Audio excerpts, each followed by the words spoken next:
Los misterios de Dios. Los misterios de Dios. Bueno, abran sus Biblias, los que la traen, en el libro del Apocalipsis capítulo 17.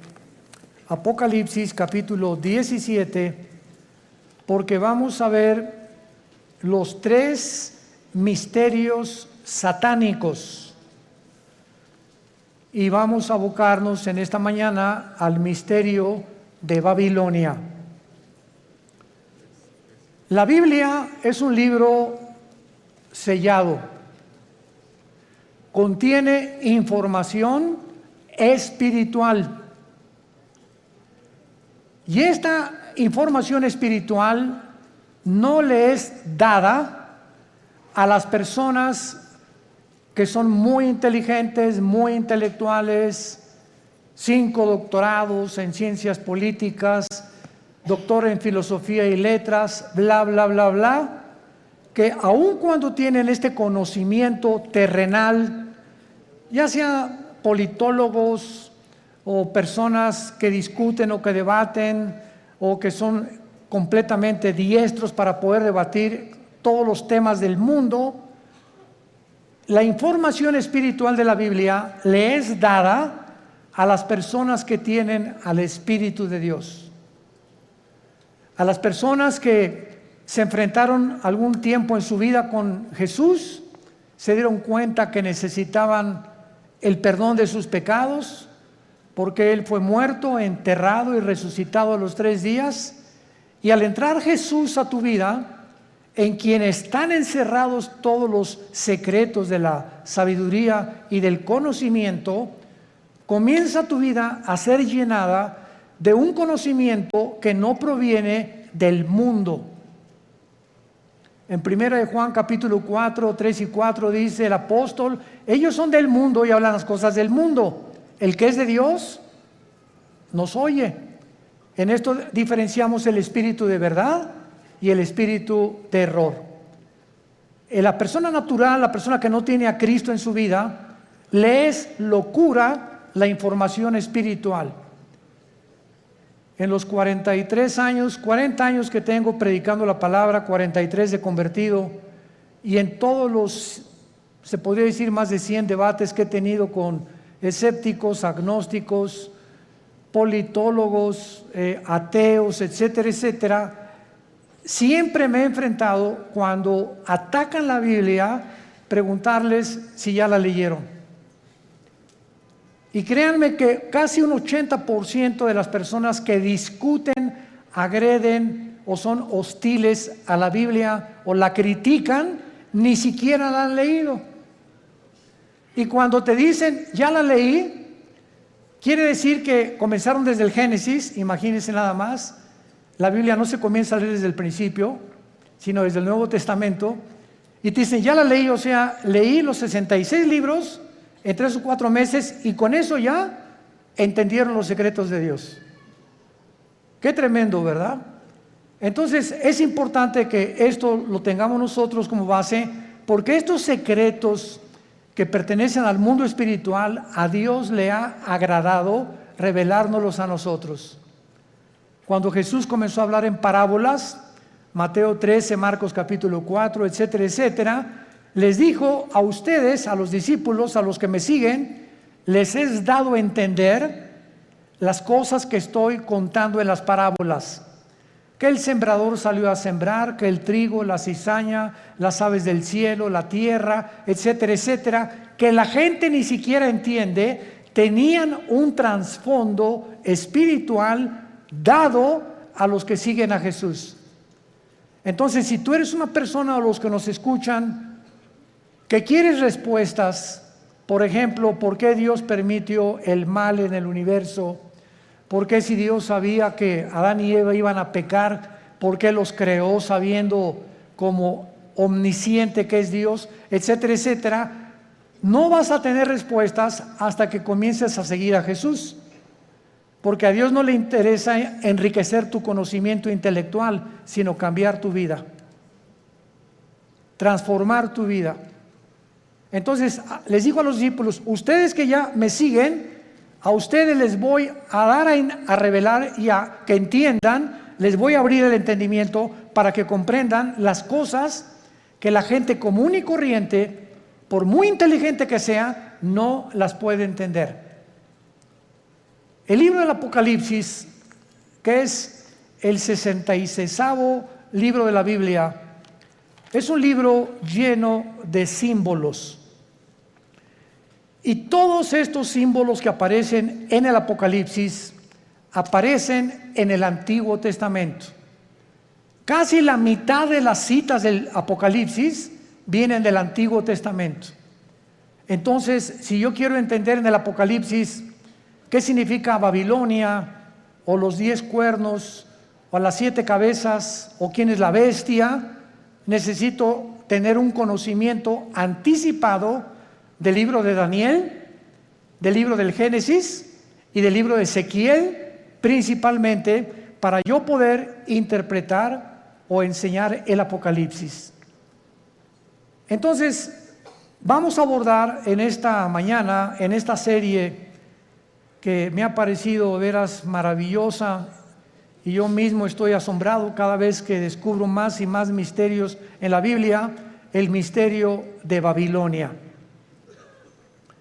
En la Biblia hay 2 palabras, 2 ciudades que se mencionan más que cualquier otra nación de toda la historia. Y la primera es Jerusalén.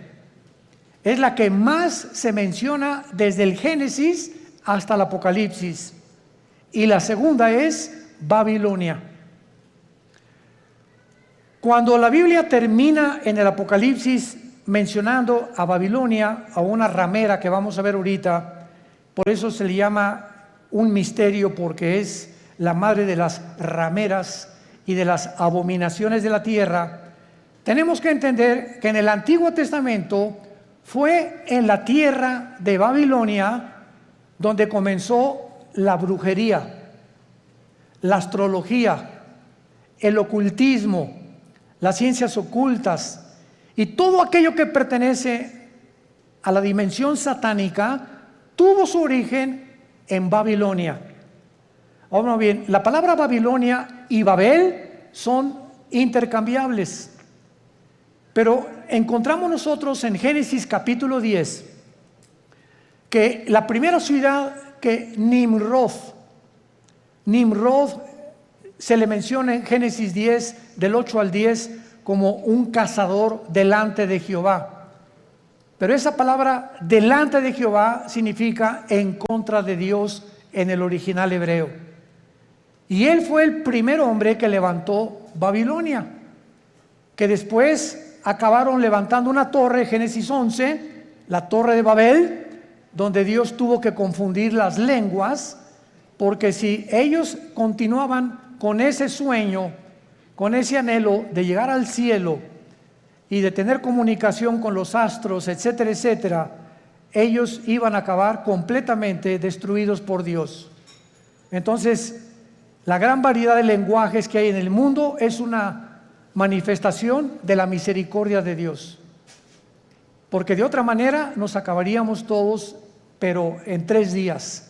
Entonces, gracias a que unos hablan francés, otros español, otros italiano, etcétera, etcétera, el mundo ha durado casi 6,000 años.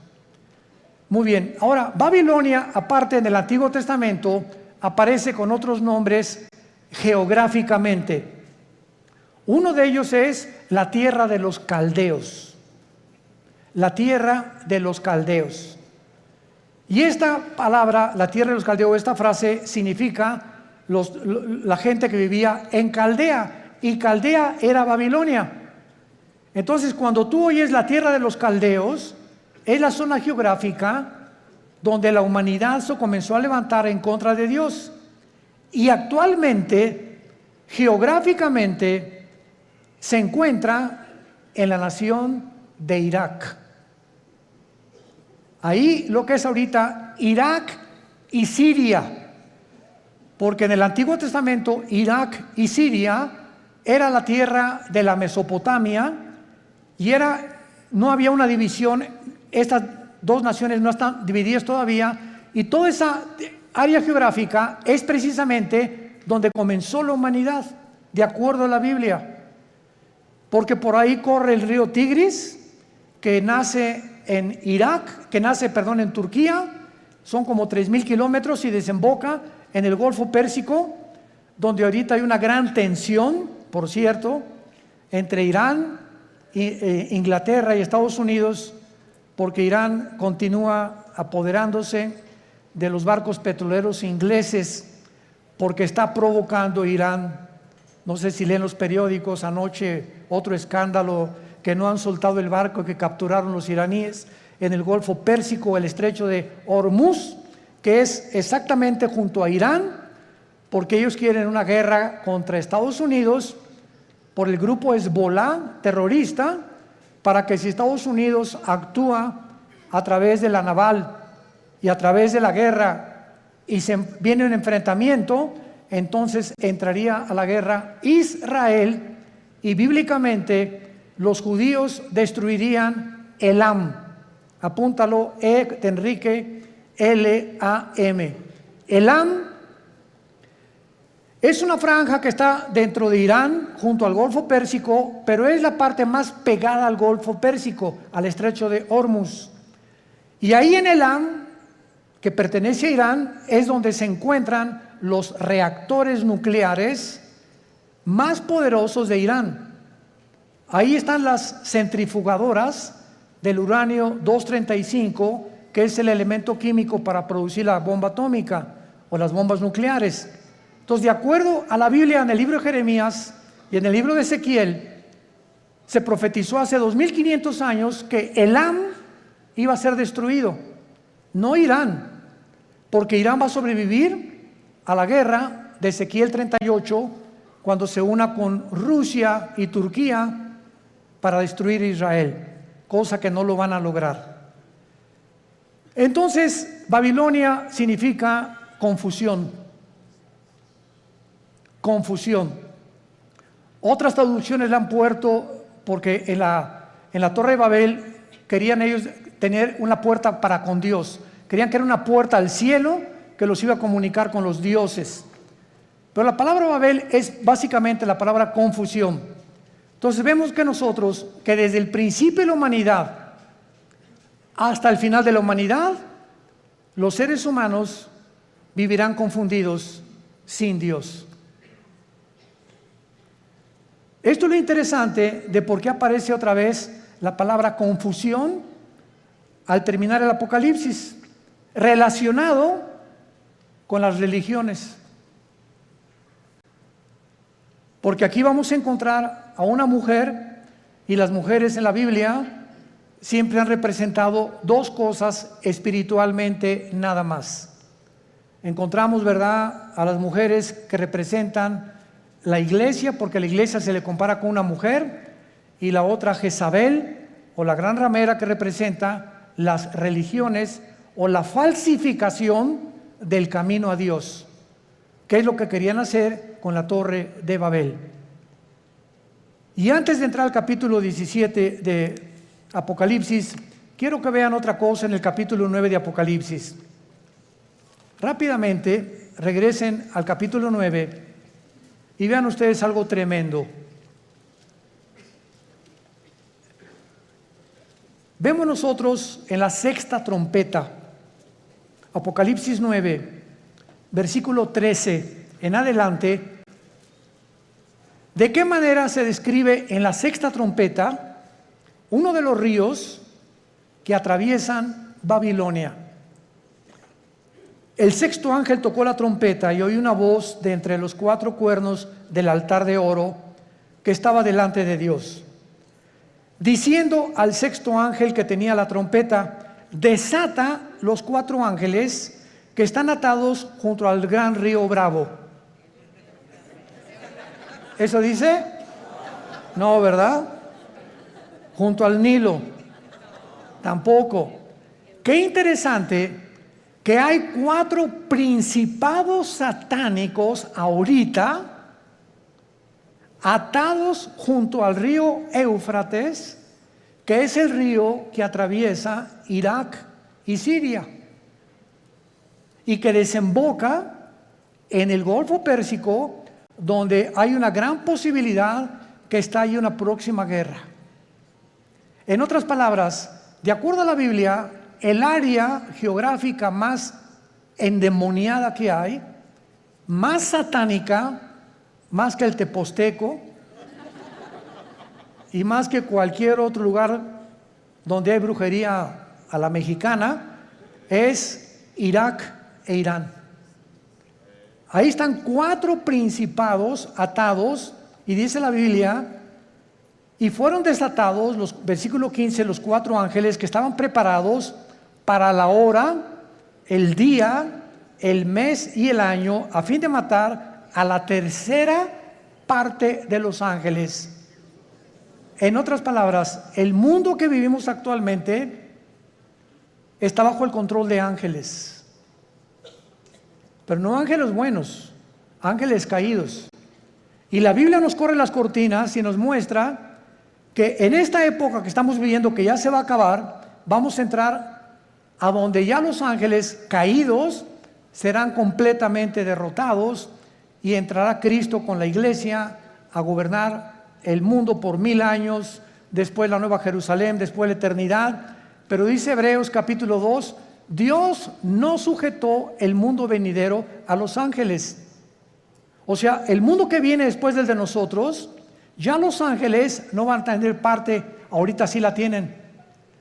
Y esto lo explica el capítulo 10 de Daniel, el capítulo 7 de Daniel, el capítulo 2 de Daniel, Ezequiel capítulo 28, Isaías capítulo 14, etcétera, etcétera, donde cada nación, Grecia, Egipto, los medos, los persas, los romanos, los babilonios, todos tenían ángeles que les decían a los gobernantes lo que tenían que hacer.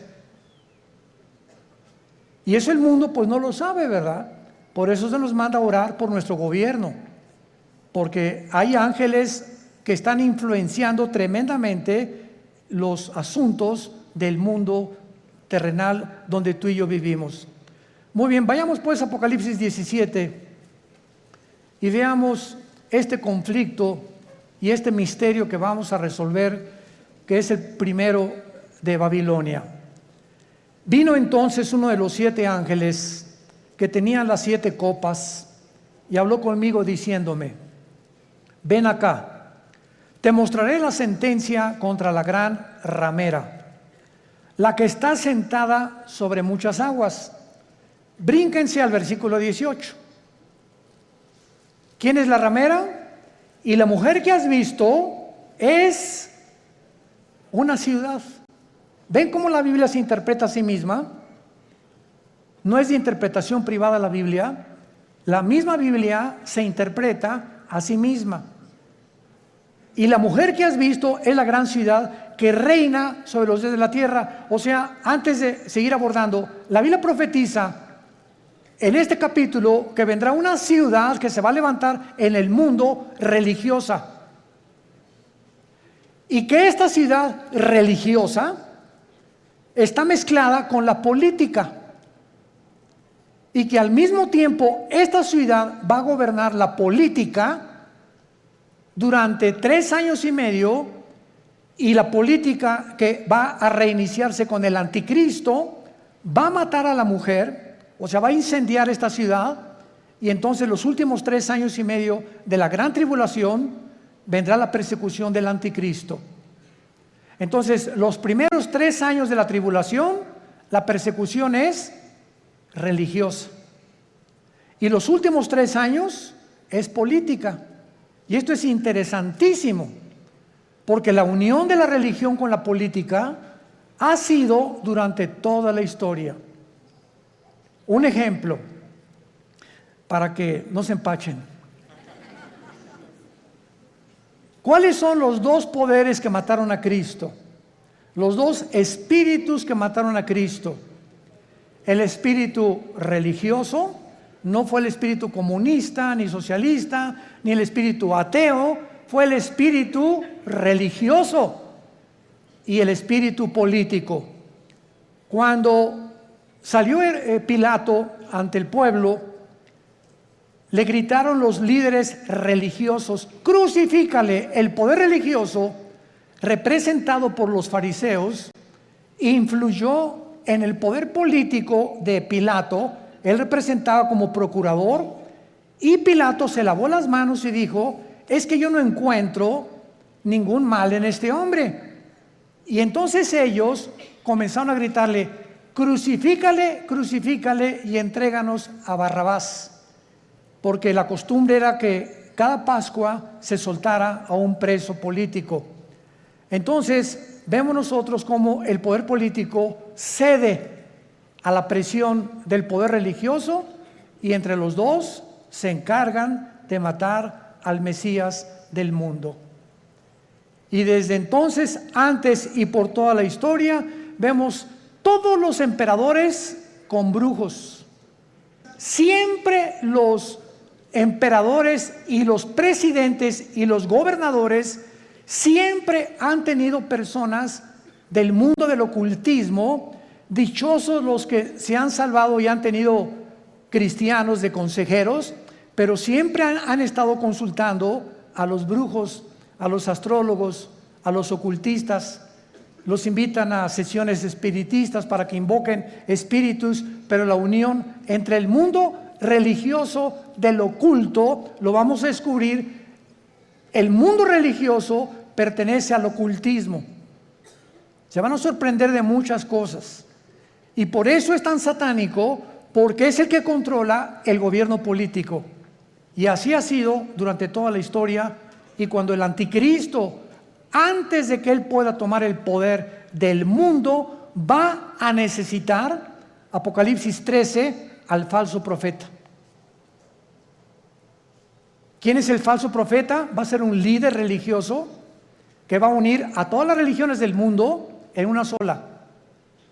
Y cuando ya el anticristo vea que ellos le pavimentaron el camino para que su gobierno político pudiera emerger, entonces el anticristo quema a esta ciudad donde se van a concentrar las religiones del mundo, y él se proclama, segunda de Tesalonicenses 2, 3 y 4, el único Dios, donde el mundo lo adora como adoraron a los césares romanos, como dioses. Te mostraré la sentencia contra la gran ramera. O sea, aquí hay un juicio contra una ciudad. Es lo primero que acabamos de despejar, esta incógnita. Esta ramera representa a una ciudad que está sentada sobre muchas aguas. Las muchas aguas en la Biblia son las naciones, como lo interpretó el versículo 18. Y dice así, versículo 2: con la cual han fornicado los reyes de la tierra, y los moradores de la tierra se han embriagado con el vino de su fornicación. Este ángel viene para enseñarle a Juan un juicio, una sentencia que viene decretada del tribunal cósmico de Dios. Quiero que sepas que voy a juzgar a este sistema religioso, y es muy importante que a esta ciudad se le da el nombre de ramera. Vamos a explicar esto. La palabra prostitución en la Biblia es una palabra que puede tener un uso apropiado cuando algo lo apropias de la manera correcta, o un uso inapropiado. Cuando el sexo se vende, o cuando alguien entrega su cuerpo a cambio de algo, se llama prostituirse. Entonces, cualquier persona que tenga relaciones sexuales porque va a recibir ya sea dinero o una mejor posición, o porque el jefe de tu trabajo te invitó a Acapulco porque te va a ser su secretaria particular con el doble de sueldo, tú te estás prostituyendo. Pero no solamente en ese aspecto se puede usar la palabra prostituirse, también se puede usar en el ministerio cristiano. Cuando, por ejemplo, un pastor sabe que un miembro de su iglesia vive en adulterio, y viene la esposa y nos dice: mi esposo vive en adulterio, pero resulta que don Pancho, el que vive en adulterio, el gordito rabo verde sinvergüenza, fue el que puso el techo de la iglesia y es el que más diezmos está dando. Entonces, si un pastor, por saber que don Pancho es el que más económicamente está ayudando a la iglesia, y ese pastor no disciplina a don Pancho, ese pastor es un prostituto. Ha prostituido su ministerio, se vendió. ¿Me van siguiendo? Siempre que tú cedes a tus convicciones por dinero o por un interés, te estás vendiendo. En la Biblia es la palabra fornicar. Por eso más adelante dice que esta ciudad ha fornicado, ha tenido relaciones ilícitas con los gobiernos. Y la iglesia no tiene que haber separación entre iglesia y el Estado. La separación gubernamental y políticamente entre la iglesia y el Estado es beneficiosa, es saludable, porque ningún Estado, ningún gobierno puede imponer. Hagan de cuenta que en México surge un presidente cristiano. Este presidente de ninguna manera debería atreverse a imponer el cristianismo en la República Mexicana, porque se coartaría la libertad, porque todos somos libres de manifestar las creencias en las cuales nosotros creemos. Pero cuando ya se impone una religión a través de la muerte o de la Inquisición o de la tortura con el beneficio de la iglesia, es cuando vemos que ese sistema se ha prostituido. Se ha prostituido, porque a la iglesia no le corresponde juzgar a los malos, eso le pertenece al Estado. El Estado usa el Estado de Derecho para castigar a los malos, silla eléctrica o pena capital o pena perpetua, lo que sea. La iglesia tiene la función de predicar el Evangelio para que el corazón del ser humano sea transformado. La justicia la aplica el Estado, no la iglesia. Para que me vayan siguiendo con mucho cuidado. Esto es muy importante, porque el otro día escuché una conferencia de un grande teólogo que me sorprendió con lo que dijo, y me dice: de todos los países a los que yo he visitado en Latinoamérica, el más inculto y el que más ignorante es de todo lo que está pasando, México lindo y querido. Sentí algo bien feo aquí adentro de mí. Se considera el país más ignorante y más inculto de todo lo que está pasando políticamente, religiosamente, etc. Como que si al mexicano no le importa más que el Calimán y las telenovelas y el América, desde luego.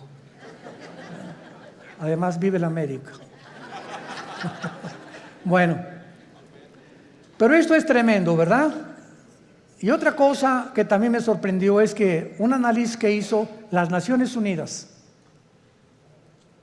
fue que en Europa el promedio de la gente normal, desde los 10 años de edad hasta los 25 o 30 años de edad, cualquier europeo de cualquier nación de Europa ha leído antes de los 25 años por lo menos 6, 7 libros al año. Y en México, 1 al año. Y con trabajo no lo acabaron. ¿Se imaginan? Estamos con el esto, con el Calimán, la televisión, ausentes completamente de cultivar nuestro espíritu, nuestra mente intelectual. Me gradúo de abogado y jamás me vuelvo a meter a la jurisprudencia ni a los libros. Me gradúo de médico, no me actualizo con todos la tecnología impresionante en la medicina que hay actualmente. Por ejemplo, no sé cuántos de ustedes han notado que ya no uso lentes. Asústame. No es para que se asusten, ¿verdad? Pero es increíble. Tengo como 40 años usando lentes. Yo tenía hipermetropía, astigmatismo y no podía leer. Ahorita tengo una visión de 20/20, impresionante. ¿Saben lo que me hicieron? Resulta que ahí en Dallas, Texas, está uno de los médicos oftalmólogos que trajo el rayo láser. Pero a mí no me hicieron nada más el rayo láser, sino que me hicieron 2 implantes de la oftalmología, 2 implantes intraoculares. O sea, me metieron 2 ojos o 2 lentes, no sé.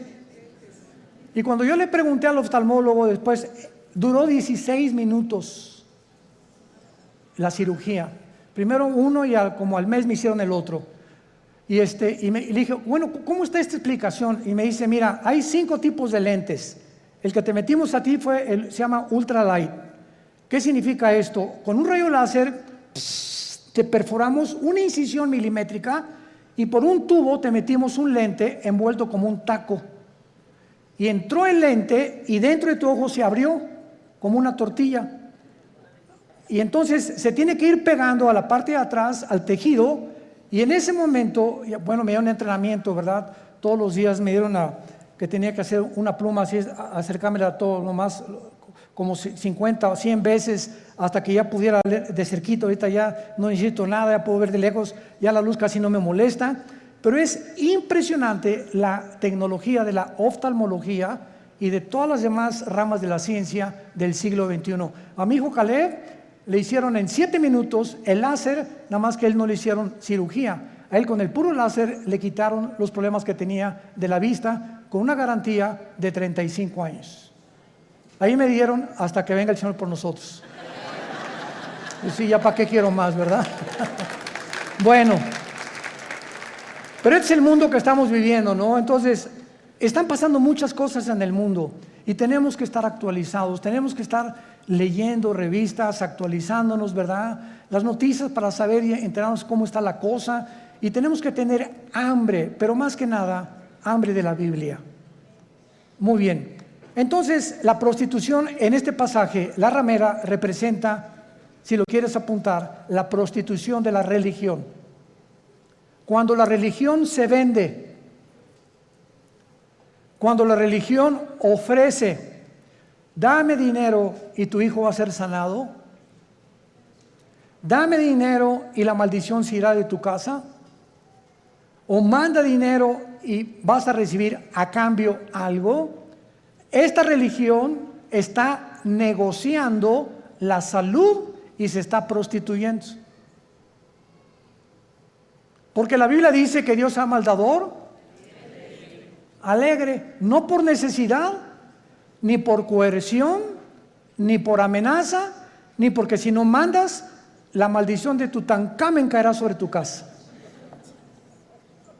Ahí es cuando vemos la prostitución de la religión. Hace poco acaban de capturar a un hombre, ¿verdad?, en Estados Unidos, líder de una secta que se llamó La Luz del Mundo en México, que no se imaginan ustedes, ¿verdad?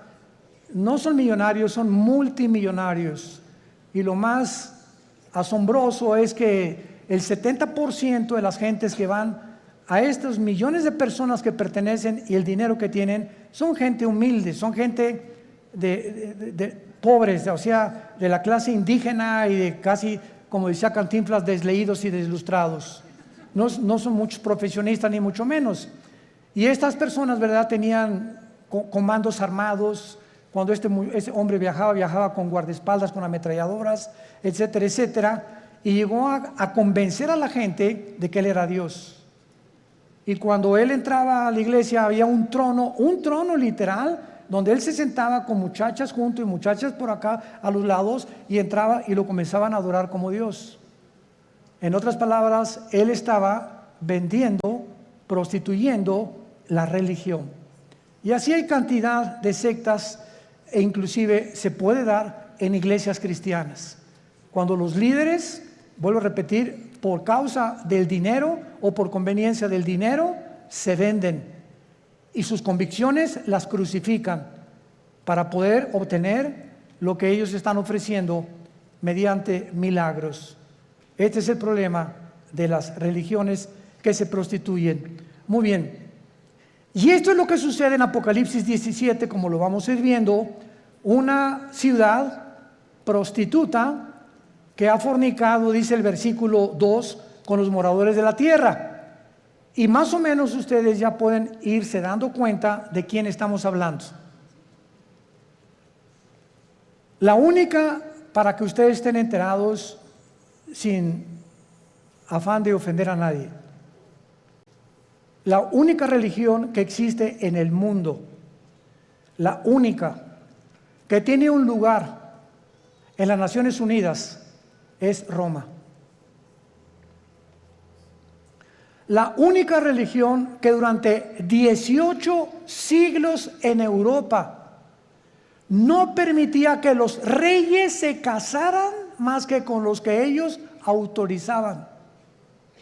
La única religión que exigió que si no te convertías a Roma durante 350 años, nombró un papa a Torquemada, un hombre español, con la Inquisición, donde los abrían los cuerpos, les quitaban el pelo, los rapaban, pero con todo y la piel, les sacaban los ojos, los sentaban en estacas, los quemaban vivos a judíos y a cristianos, porque no aceptaron que Roma es la única religión que salva. Y hasta el siglo XXI, los estatutos romanos continúan enseñando lo mismo. Fuera de Roma no hay salvación. Esto es impresionante. Cuando yo tenía 12 años de edad, les he contado a muchos, fuimos educados, mi hermano Alejandro y yo, en colegios lasallistas, San Juan Bautista de la Sal.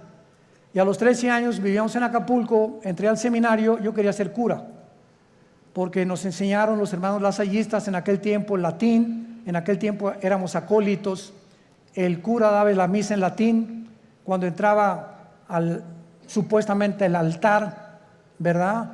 Entraba y decía, introibo al altar de Deu, Justifica Juventudes Meam, me introdujo al altar de Dios a ofrecer los sacrificios por los vivos y por los muertos. Ya le contamos en latín los acólitos. Y cuando uno de los grandes dirigentes ahí llegó a visitarnos al seminario, nos dijo, ustedes están ya en el tiempo de hacer un voto de celibato sacerdotal. Y pues éramos como 10 o 12 muchachos de 14, 15 y 6 años de edad, y nos volteamos todos a ver qué significa el voto del celibato sacerdotal. Entonces nos dijo este prelado religioso, significa que ustedes tienen que hacer un voto que nunca se van a casar y que su única fidelidad va a ser a Roma, nada más. Oiga, ¿y por qué no quiere que nos casemos? Porque si se casan, el dinero lo gastan en la familia y ya no lo mandan a Roma. Esa es la razón por la cual no les conviene que se casen. Cuando la Biblia ordena, 1 Timoteo capítulo 3, en cualquier Biblia que veas, que los que sirven a Dios de tiempo completo se casen, a menos que tengas el don de continencia. Pero esto es increíble. Ahí fue cuando yo me decepcioné, ¿verdad?, de la religión. Lloré, le dije a mi papá, ya no creo en nadie, y me hice ateo. A los 17 años ingresé al Partido Comunista, me uní a la dialéctica materialista, a estudiar el Capital de Marx, de Engels y de todos los grandes líderes, Lenin, que la llevó a la práctica en la revolución bolchevique, etcétera, etcétera, hasta que cuando me convertí, yo estaba a punto ya de casi quitarme la vida, de la depresión a la que yo había llegado, de la decepción y de todo, que ya nadie me convencía, cuando mi hermano Alejandro me presenta a Jesús como el camino, la verdad y la vida. Y yo supe cuando encontré a Jesús que era la única razón por la cual yo debía seguir viviendo, y le prometí desde ese día, fue marzo de 1974, que yo le entregaría mi vida y que lo quería servir. Y desde entonces no lo he dejado de servir, por la gracia de Dios. Bueno, ahora muy bien. Vean rápidamente en el Antiguo Testamento, en Jeremías capítulo 2, de qué forma en el Antiguo Testamento se menciona la fornicación física o la prostitución, así como material o terrenalmente. Una mujer se puede vender por dinero, la cual se le llama prostituirse, o un hombre también. Espiritualmente, Dios usa el mismo término cuando tú le dejas a Él por los ídolos, o cuando dejas a Dios por otras cosas más importantes que Él. Dice Jeremías capítulo 3. Dicen, si alguno dejare a su mujer yéndose esta de él y se juntare a otro hombre, ¿volverá a ella más? ¿No será la tierra del todo amancillada? Tú pues, le está hablando Dios a Israel, has, ¿qué cosa? Fornicado con muchos amigos. Pero no se está refiriendo Dios a la fornicación física sexual. Veámoslo. Mas vuélvete a mí, dice Jehová, alza tus ojos a las alturas y ve en qué lugar no te hayas prostituido, junto a los caminos te sentabas, para ellos como árabe en el desierto, y con tus fornicaciones y con tu maldad has contaminado la tierra.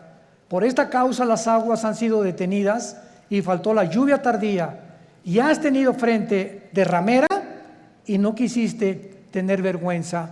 Dios acusa a Israel de fornicar con los ídolos, que es lo mismo cuando un hombre se va con una mujer que no es su esposa, o cuando un muchacho tiene relaciones con su novia sin casarse, está fornicando. Ella se está entregando a él o por conveniencia, o él con ella. Se están prostituyendo los dos. Y cuando tú espiritualmente dejas a Dios y abrazas cualquier otra área de la vida por olvidarte la palabra de Dios, has prostituido tu llamado. Estás fornicando. En otras palabras, en la Biblia, la idolatría se le compara con la fornicación sexual. Ahora veamos y confirmémoslo en Santiago capítulo 4, en el Nuevo Testamento, y dice así el apóstol Santiago. Santiago capítulo 4, versículo 4. Santiago 4, versículo 4. Oh almas, ¿cómo se les llama? Adúlteras, pero no porque se hayan ido con otra mujer. ¿No sabéis que la amistad del mundo es enemistad contra Dios? Cualquiera que se quiera ser amigo del mundo se constituye enemigo de Dios.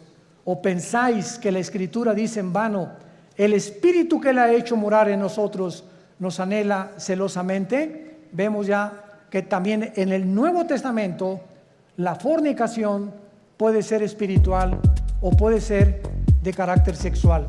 Vayamos otra vez a Apocalipsis, nuestro pasaje, y ya vamos despejando muchas incógnitas que estaban ocultas ante nuestros ojos, por lo cual Dios le llama a esta ciudad, versículo 2, has fornicado con los reyes de la tierra. Roma tuvo relaciones ilícitas con los políticos. Cuando Constantino en el año 325 después de Cristo, apúntalo, fue el último emperador romano, fueron los emperadores los que le hablaron a una persona para darle el título de pontífice. Fue el primer título que se le dio a un dirigente en Roma. La palabra pontífice significa constructor de puentes en el latín. Constructor de puentes, o sea, vamos a nombrar a una persona, síganme con cuidado, que tenga relación con Dios y que nosotros a través de esa persona podamos comunicarnos con Dios. Cuando 350 años antes, la Biblia dice, porque no hay más que un solo mediador, Hechos 4:12, entre Dios y los hombres, Jesucristo. Entonces, Roma toma el lugar de Jesús y dicen que ellos a través actualmente de cualquier cura o cualquier padre te tienes que ir a confesar.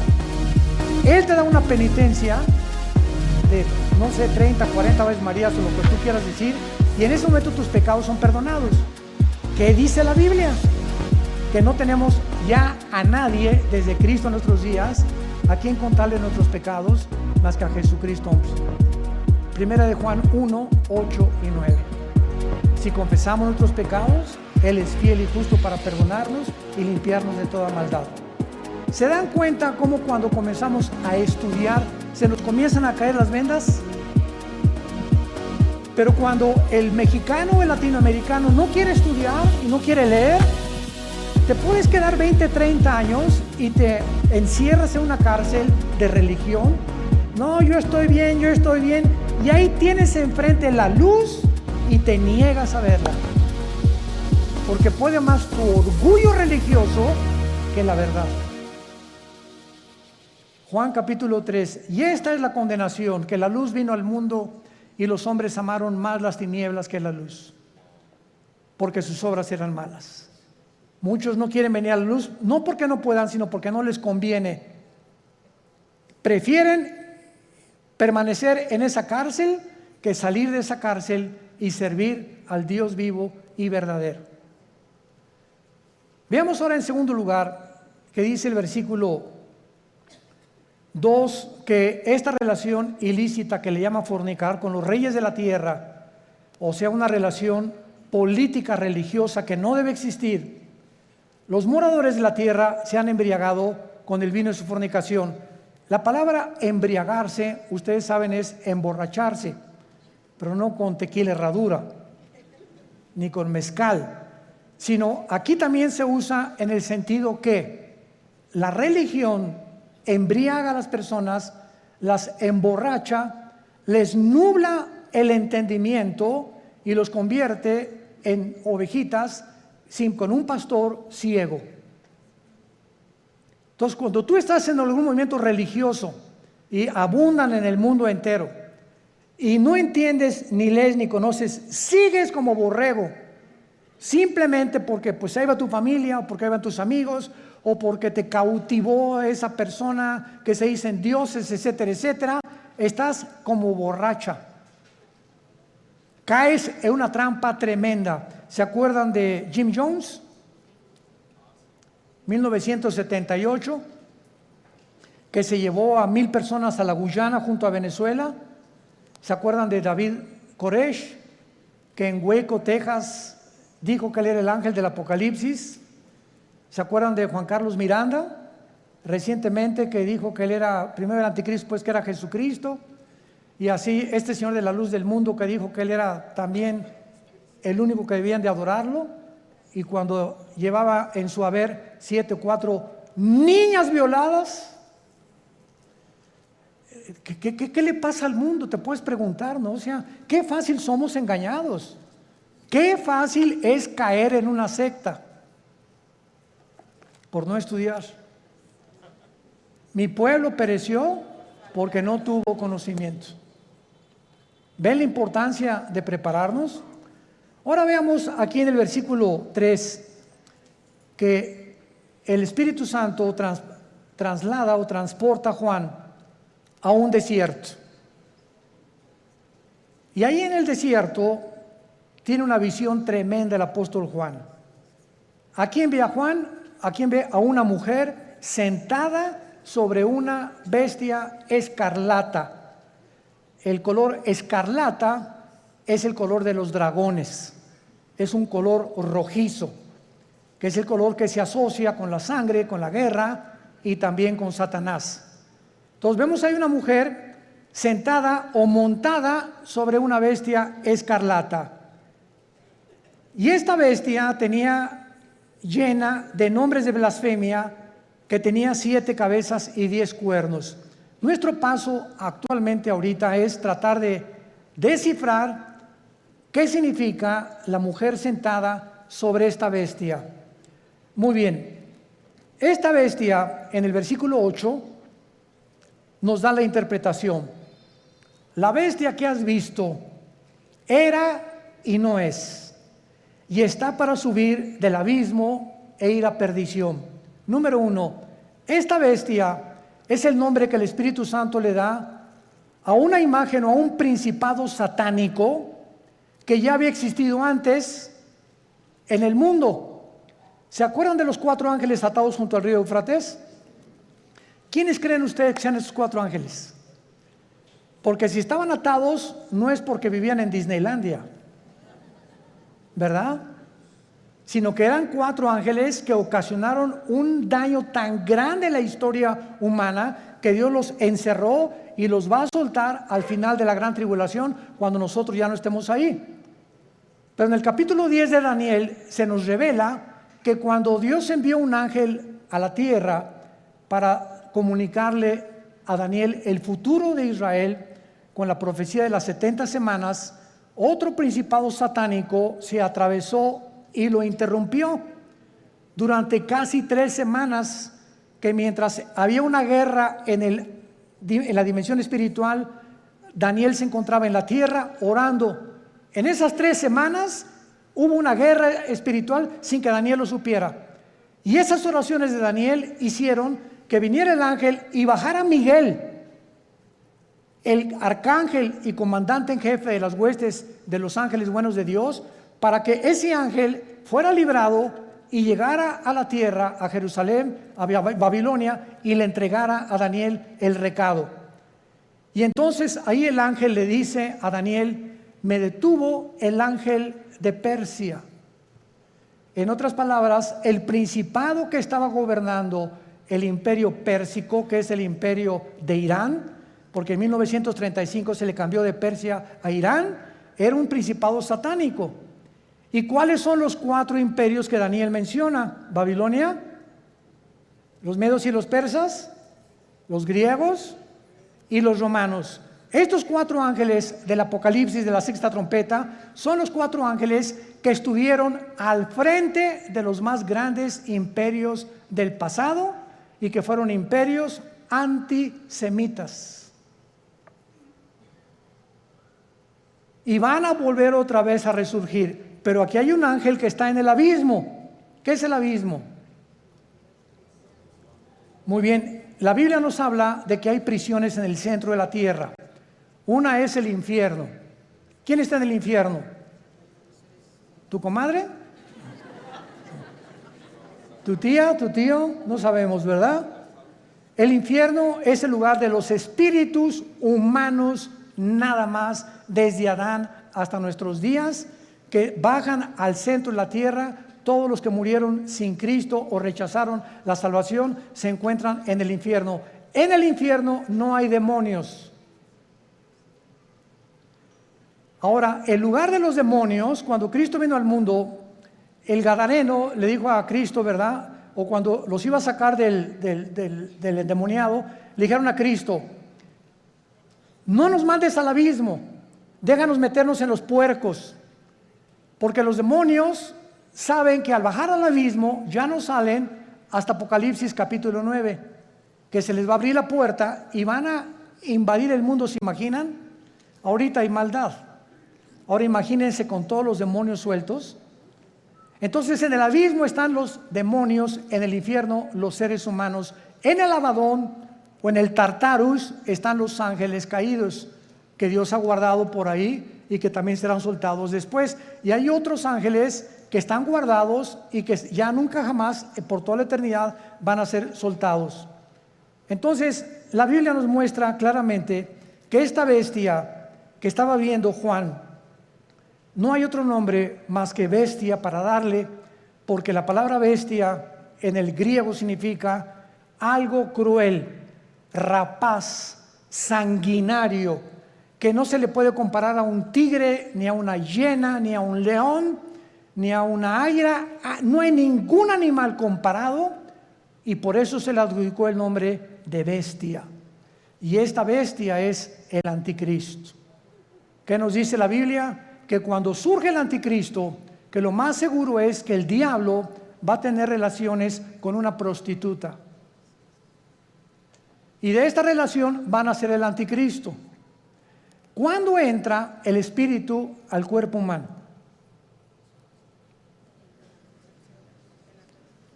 Cuando mi papá se juntó con mi mamá, el cromosoma Y de mi papá se juntó con el óvulo de mi mamá, doble X, se formó una célula de 46 cromosomas que le llaman el cigoto o el cigote, ¿verdad? Y después ahí es el feto y ahí se va formando la criatura. La pregunta es la siguiente: ¿cuándo entra el alma humana o el espíritu al cuerpo humano?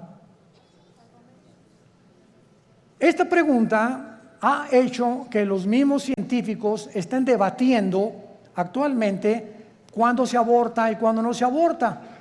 No hay ningún médico, ningún doctor, ningún genetista, ningún ginecólogo, nadie que te pueda decir cuándo comienza la vida. Y por eso se ha dado especulaciones. No, puedes abortar a las 3 semanas, a los 2 meses, al mes. Y las leyes en diferentes naciones cambian de acuerdo a la perspectiva y la opinión de tales o cuales médicos. Pero en el Salmo 139, escrito hace 3000 años, escribió Dios: mi embrión vieron tus ojos. Es en el momento de la fertilización, señores médicos que nos acompañan.